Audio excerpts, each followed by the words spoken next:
Greetings to all. Nick Diolius. This is the Far Middle. Let me start by wishing all the veterans out there a belated yet happy Veterans Day.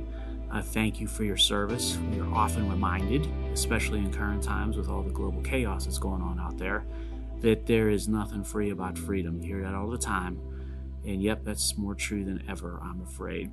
Now, with this being episode 78, and it also being the middle of football season, we're going to dedicate the episode to the unsung heroes of the trenches. Those offensive linemen and their adversaries on the defensive line of the ball who dedicate themselves to protecting and enabling the offensive superstars to do great things, and who obsess about foiling the offensive plans, respectively.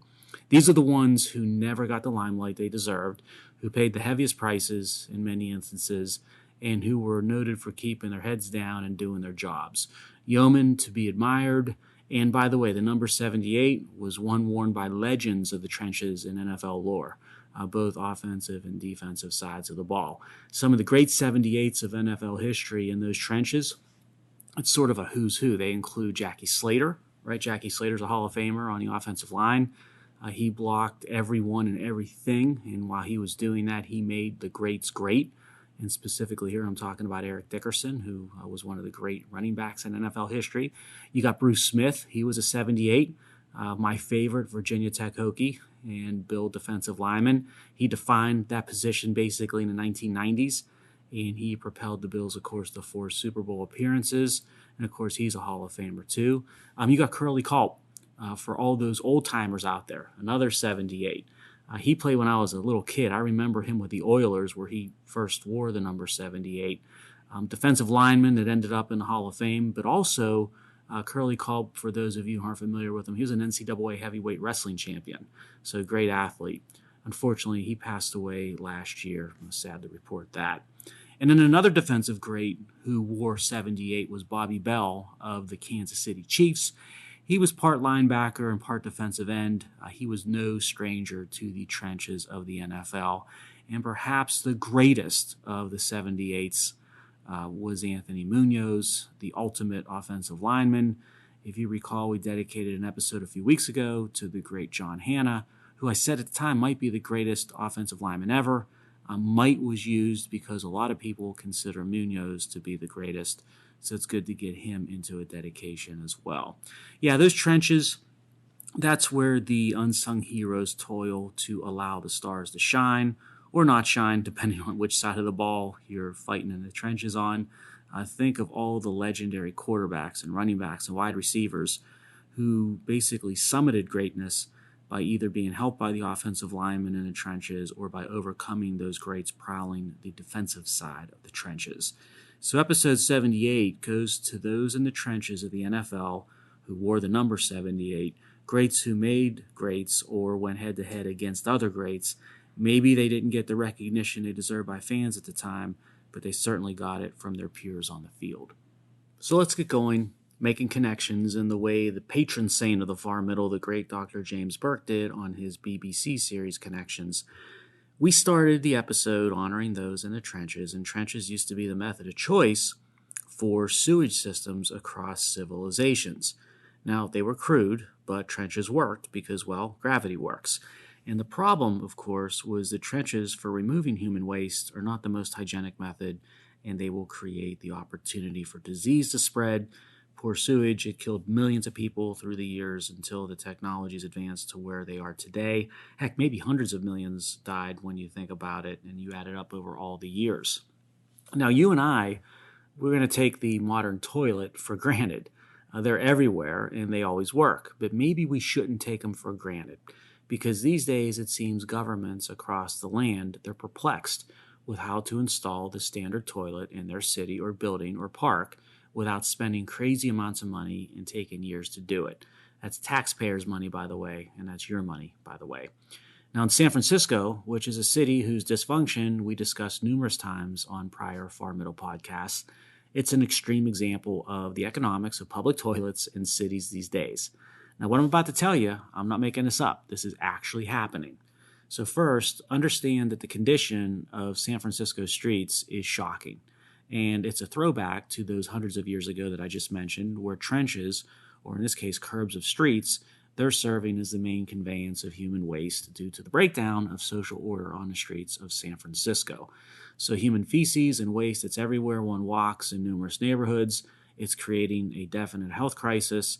So toilets, and particularly public ones, they're a luxury and a big deal in one of the most powerful cities in the most powerful nation on earth. And this fiasco of the public toilet, it all started when local officials in San Francisco were getting ready to hold a public celebration for a public toilet in a local town square. So, by the way, one of the first things I thought of is what exactly happens at the opening of a public toilet or the commissioning of one? Like for a building, there's a ribbon cutting.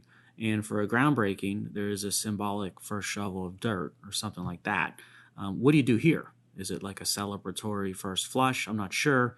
But anyway, when the local newspaper heard about the upcoming event, they did some digging. The journalists did what they used to do and what they're supposed to do and what they don't do enough of these days, which is hold government accountable and bring facts to light. Well, those facts surrounding the planned celebration for the public toilet, they were hard to believe. Turns out a single public toilet at that location in San Francisco is going to cost up to $1.7 million. And it won't be ready due to permitting and bureaucracy delays until 2025. So when the journalist reported these facts, he or she referenced it as mind-boggling. Yeah, I'll second that. And I think that was actually a perfect descriptor of the situation. Now, the politicians that were coming to celebrate this fiasco, they're now turning on it and they're becoming critics. Why are they doing that? Because they know it's an embarrassment and it's a horrible optic. So everybody's talking about how embarrassing this is, but not enough people are talking about why it takes $1.7 million in years to build a single public toilet in San Francisco. Well, the far middle can lay out the root causes for all of you constant listeners, and let's walk through those root causes. So first, the utility in town, Pacific Gas and Electric, it's got a Byzantine maze of approvals and a high cost to go with them to get something like a public toilet hooked up. So why those hoops and their costs? Because the state of California and the Public Utility Commission and the federal government, they heavily regulate utilities like Pacific Gas and Electric, and it makes these utilities put up all these barriers that takes time and money and lots of both. And by the way, much of those rules and those approvals and time, they're all tied to draconian climate policies. It's just another example of how being green is becoming a very, very expensive proposition these days. Then, another root cause, there are construction permits and building codes and wage rules, all of which drive up the costs and delay completion time of these types of projects. So it's either exorbitantly expensive or outright impossible to build anything in California or San Francisco these days, whether it's a housing plan or a single public toilet. And then there is a public hearing or approval process where basically anyone or anything can bring a project to a complete grinding halt. And then to get it approved or moving, again, right, you need to acquiesce to the squeakiest wheels demands. And what's that going to do? That's going to add cost. That's going to add time to the project. So you add all these things up, you can see how cumulatively the absurd becomes the normal, how you land at $1.7 million in years to get a single public toilet built. And these things are brought up to us, the taxpayers, by the bureaucracy, by government, by environmentalists, by corporate graft, by bad energy policies, and so on. All the things that I discuss at length in my book, Precipice, The Left's Campaign to Destroy America, which, by the way, I will remind you on episode 78 you can order on Amazon.com. Please order the book, give it a read, provide me some feedback.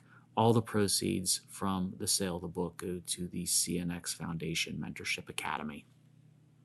Okay, let's connect some more dots. Let's go from the topic of big city public toilet bungling to big city public transportation messes. And we'll go from West Coast to East Coast, and we'll go from San Francisco to the Big Apple. Let's talk about New York City subways and how the subways are seeing rising crime and dropping ridership. That's a powerful and a bad 1-2 punch. One builds on the other, and it becomes a vicious downward spiral. The data are interesting, and the data at the same time are deeply troubling to me when you consider the human impact.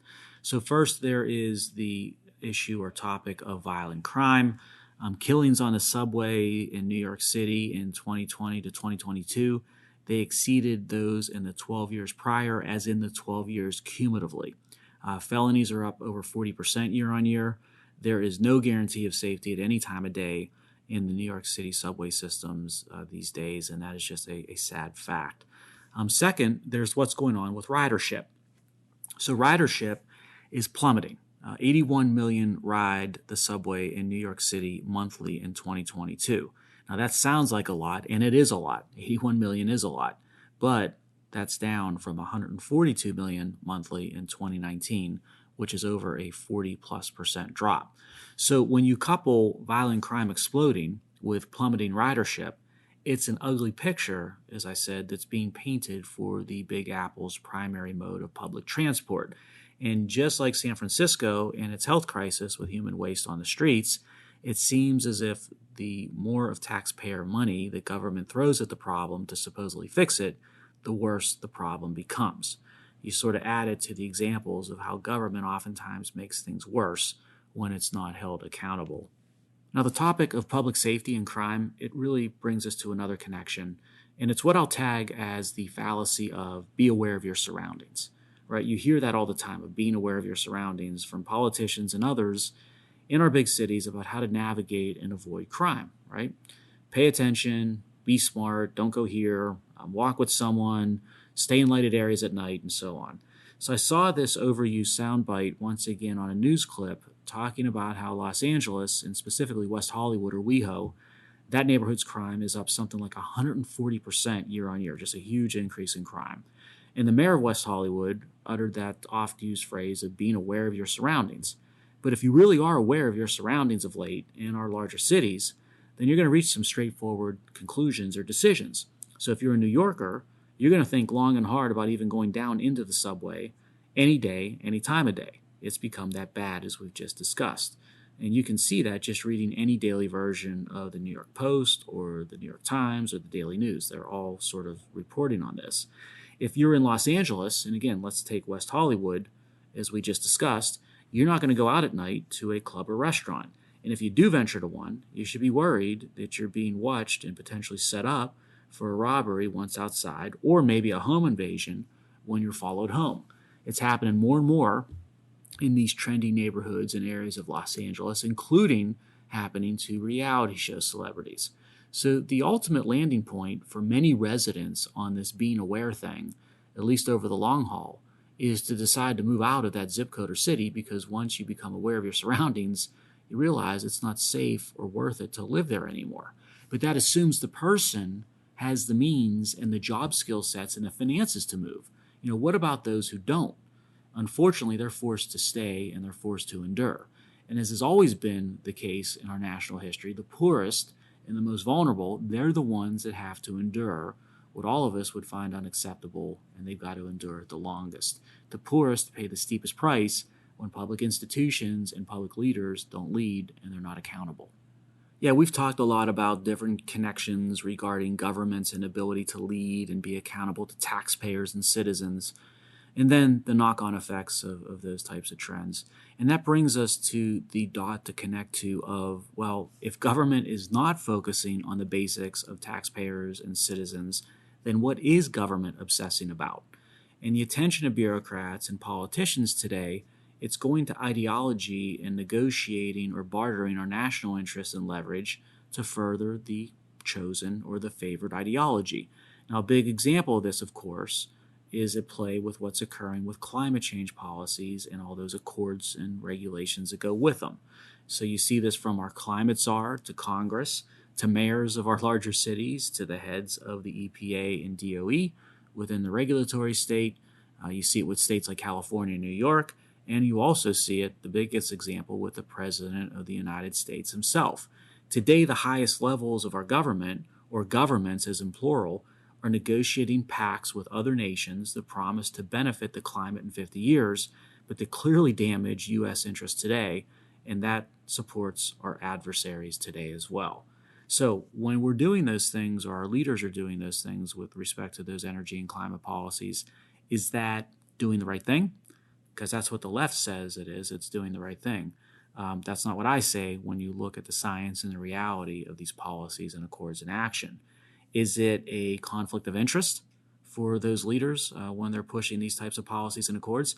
I think it is when you consider how many of these politicians and bureaucrats stand to benefit personally from many of these deals, often at the expense of the interests of America and the United States. Is it a dereliction of duty? Well, you can certainly make such an argument, because when a politician or administrator in the bureaucracy takes the oath, they don't swear allegiance to the climate or to the global community or to a certain atmospheric CO2 level, global average temperature, or sea level in 50 years. What they do commit to, in the case of, say, the presidential oath, is, quote, I do solemnly swear that I will faithfully execute the office of President of the United States and will, to the best of my ability, preserve, protect, and defend the Constitution of the United States, end quote. So you consider the details of climate accords and policies, you're going to often be hard-pressed to see how they further and are consistent with the presidential oath. And then how about this one to consider? Is such behavior becoming or stepping up to the lines of something beyond dereliction of duty, such as treason? Now, that sounds outlandish at first blush, right? The definition of treason is the crime of betraying one's country. But let's talk about and explore this topic a bit. If a national leader is pushing an accord or a treaty that hurts U.S. interests and benefits our enemy's interests, you have a duty to ask why. And that leader should be willing to account for the answer of why. And if the answer to the why question, if it's bogus or if the answer is a smokescreen, and what really is at play is self-interest of the leader or a political party or a way to further a favored ideology, then such an accord that knowingly hurts us and benefits the enemy, that's a major problem. In fact, it would be a betrayal of one's country's interest, right, per the definition of treason itself. And how many climate accords or treaties or regulations hurt us, hurt our security, hurt our economy, and hurt our citizens, and at the same time benefit, say, China's security, China's economy, and China's interests? How many of these policies and accords betray the American worker and the American consumer and the American taxpayer? This is what is so intriguing about energy security, as we discussed many times. Energy security necessarily equates to national security, and it starts to make you wonder, and we should wonder aloud in a reasoned and level-headed path of public discourse, mind you, and we should be wondering particularly in a time when entities have quickly been exposed as what I'll call as enemies and friends clothing. So key adversaries, and namely here I'm talking about Iran and Russia and ultimately China, they're looking more and more to be preparing a war footing for a long battle against us. So there's a lot at stake, thus the rigor and a scrutiny and a discussion on considering how to assess these types of behaviors when it comes to energy and climate policies from our leaders, and what that means and what those follow-on effects might be in an increasingly dangerous world. Those types of discussions and debates are called for. Now, with all this talk of actions or behaviors from public leaders or entities that might be viewed as less than good, let's hit on the next topic to connect to. Let's discuss how our president is calling out American energy companies for being profitable and basically being, well, un-American. Yet President Biden is making his tour around the nation, particularly he did so right before the midterm elections, calling out U.S. energy companies for not spending more on drilling for oil and natural gas, for not growing supply, and basically for putting too much of its profits towards dividends and share buybacks. He says that puts profits before consumers. So let's break this down as to what is actually happening in the domestic energy industry these days. And constant listeners of the far middle, you're going to be familiar with many of these points because we discussed them before. So first, the Biden administration, it takes office, and what does it do? It immediately cancels or halts pipelines being built all across the nation. And it also brings leasing of oil and natural gas rights on public lands to a trickle of what it was. Then the leadership of our nation decides to force energy and climate policies left and right, everywhere you look, down the throats of industry and the public. So you see these climate types of policies hidden or embedded within COVID relief bills. You see it within the Inflation Reduction Act. You see it in regulations from the administrative state. It's in global accords, of course, like the damaging Paris Climate Accord, and on it goes. All of these are designed to boost up weaker alternatives in the energy mix, like wind or solar, and push down the more competitive options like domestic natural gas and oil. Now, all this government intervention, what does it do? It drives down the supply of oil and natural gas, as designed from the get-go, which then drives up the cost of energy and stokes inflation. When these happen, our inept leaders, they do more of the same that caused it, is evidenced by the passage of the aforementioned Inflation Reduction Act. That makes them meaning constricted energy supply, high energy costs, and inflation, that makes them even worse. Now, while the fearless leaders and elites in places like Washington, D.C. are cooking up this dog's breakfast of a policy mess, energy companies are acting rationally because they operate in the real world. And that's a world where you are directly accountable for decisions that you make, and frankly, you're accountable for factors beyond your direct control. The real world dictates a few realities. First, investment in drilling and infrastructure, like pipelines, it's up. So domestic energy companies are doing what they can with more activity and investment to respond to the supply crunch and to cost increases.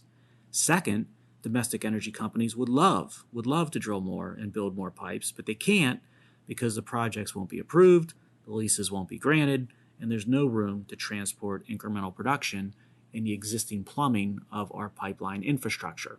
Again, as designed by those elite experts in places like DC with their policies and regulatory onslaught. So the president is calling for the very thing he made impossible by policy design. That's interestingly ironic, even for a politician. And then third, when you are a business and you have maxed out how much you can invest into the asset base or the activity level of drilling and construction, then your next best alternative is still a good one, which is to return those profits that are left to your owners, in other words, to your shareholders. That's who you work for, and that's who owns the business or the company. And by the way, shareholders are typically, directly or indirectly, people like you and me, as in 401k owners, pensioners, retirees, and run-of-the-mill mom-and-pop investors, basically Main Street. You're returning profits to the true owners and countless investors as a responsible and American thing to do. So, what the heck, Mr. President? Do you understand the basics of business in the free market and private enterprise?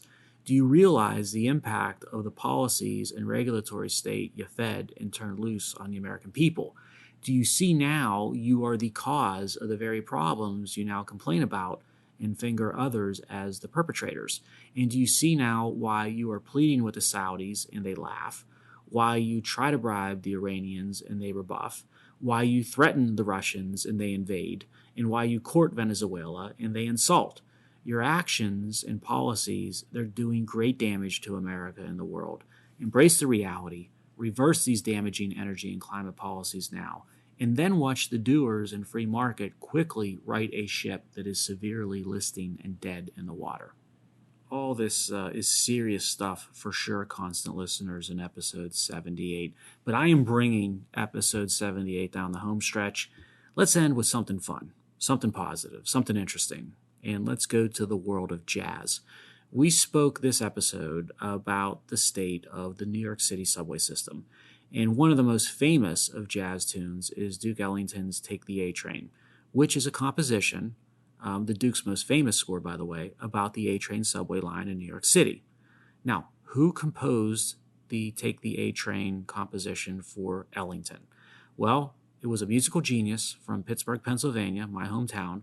His name was Billy Strayhorn, and he was the mind behind many of Duke Ellington's hits, again, most notable being Take the A Train. Now, Take the A Train was composed in the late 30s, 1939, after Duke Ellington offered Strayhorn a job in his band and gave him money to travel from Pittsburgh to New York City.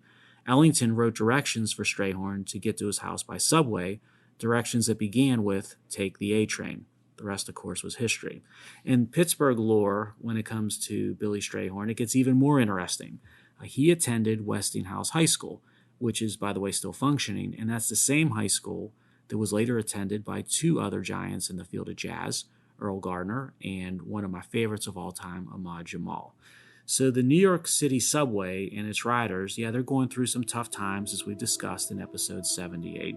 But let's focus on the positive by listening to Take the A Train and enjoying the genius at work with Duke Ellington and his Pittsburgh genius, Billy Strayhorn. See you on the other side at episode 79.